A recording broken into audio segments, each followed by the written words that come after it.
Ciri-ciri burnout dan solusinya dalam Islam. Capek kerja, capek mengurus rumah, capek mikir hidup, tapi tidak tahu apa yang bikin lelah. Mungkin kamu sedang burnout, bukan malas.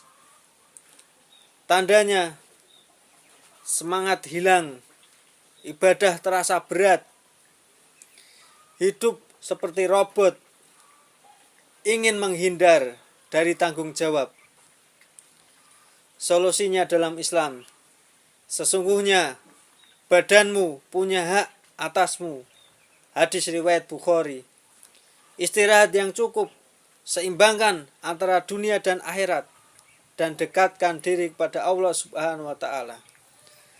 Jangan paksa dirimu terus kuat.